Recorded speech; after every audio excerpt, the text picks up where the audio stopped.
Ad Ascea Marina, al Summer Show, Salvatore Bagni. Ciao Salvatore. Ciao, un piacere, è un posto magnifico, perciò sono venuto prima, non conoscendo il posto, per Raffaele Auriemma, e adesso vedendo il posto ho fatto molto bene a venire qui.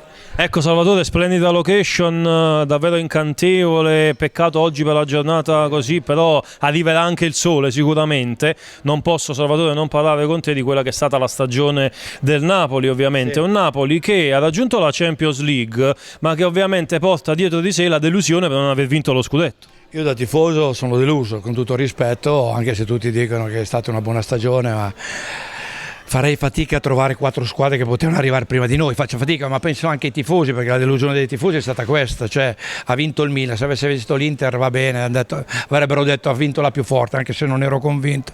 D'agosto, un anno fa, dicevo sempre il mio pensiero, che sicuramente è stato sbagliato, ho sempre pensato che potesse arrivare il Napoli prima di tutte le altre, perché aveva tutte le caratteristiche per arrivare davanti.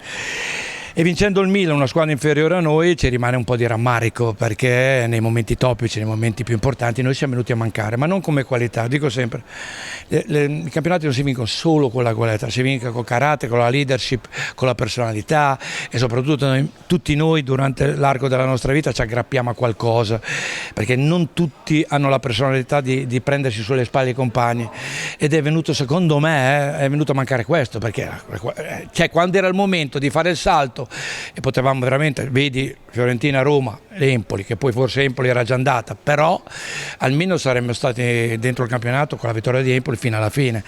Però abbiamo questa opportunità, il calendario era dalla nostra parte, Inter, Milan, Fiorentina e Roma in casa.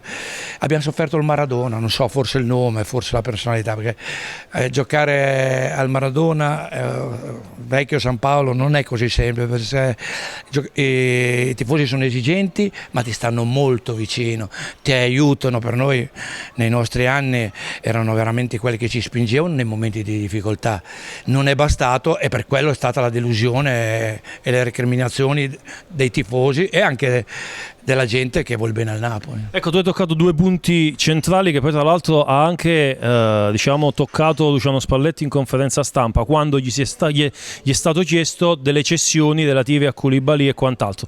La leadership, cedere uno, forse l'unico leader di questa rosa come Kalidou Koulibaly sarebbe probabilmente un reato, alla luce anche di quello che appunto è accaduto nella stagione, con i punti persi soprattutto al Maradona e in partite come tu citavi appunto quelle con la Roma, la Fiorentina, il Milan, ma io aggiungo anche quella con lo Spezia e con l'Empoli, per esempio, nella gara d'andata. Io purtroppo, perché poi in casa veniva spesso sconfitte, le ho viste 6, praticamente tutte sconfitte meno la Lazio, ma quella era una serata particolare, era la serata di Diego Armando Maradona, nel ricordo di Diego.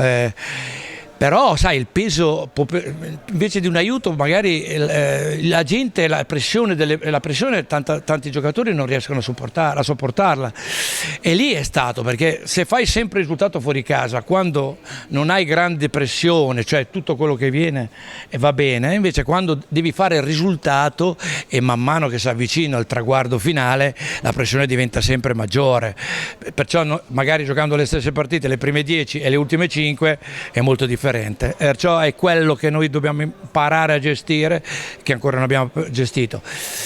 Qui c'è il rischio che vadano via diversi giocatori a seconda delle richieste che arriveranno.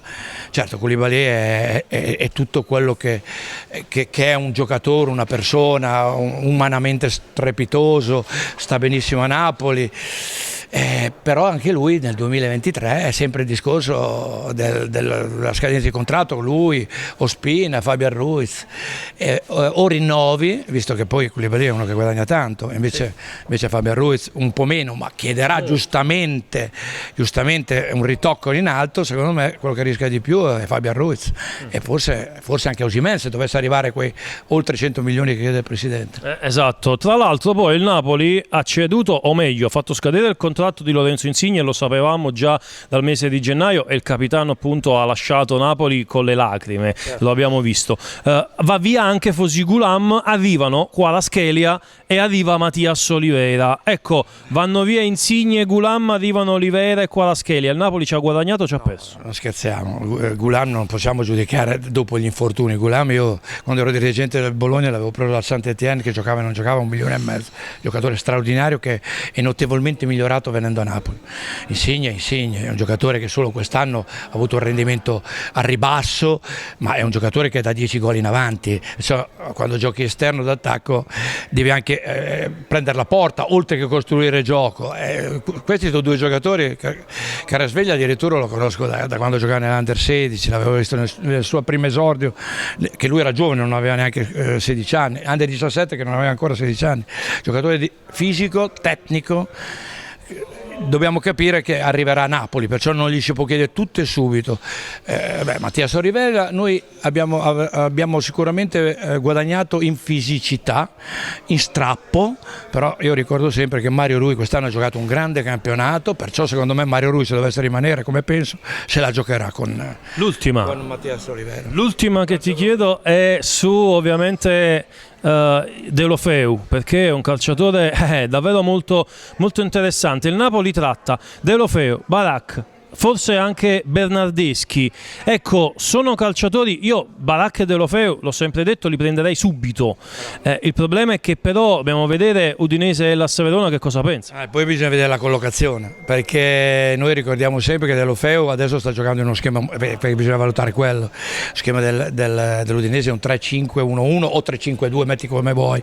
Qui se dovesse giocare, visto che gli esterni, lui può giocare esterno, ha giocato anche esterno, cioè da esterno mi sta bene, da trequartista un po' meno, perché allora tornerebbe il problema di Mertens, 4 punte, e penso che Spalletti abbia dimostrato che in quel posto dietro la punta vorrebbe far giocare un centrocampista offensivo come era Zielinski, e perciò Deulofeu, se viene preso, tanto di guadagnato, perché è un giocatore straordinario, qualità, corsa, personalità, però allora lo vedo più esterno. Barak può giocare lì sulla tre quarti, però sai, ci vuole un po' più io lo vedo più mezzala che trequartista, diciamo, a Barak, un giocatore sicuramente importante. Tra l'altro poi serve equilibrio, se giochi con il 2-3-1 e Anghissà da quel punto di vista. Non ci sono dubbi, il prossimo anno, come penso, Spalletti giocherà con il suo schema 4-2-3-1, perché ha provato a cambiarlo, ma poi alla fine sempre quello è stato, o quasi sempre. I due di centrocampo saranno ovviamente Lobotka e Anguissà, non ci sono dubbi, perciò tutti quelli che arriveranno dopo questi due giocatori, uno fisico e un regista difensivo, che è stata la vera rivelazione di quest'anno. Grazie Salvatore. Grazie a te, è stato un piacere, grazie a voi.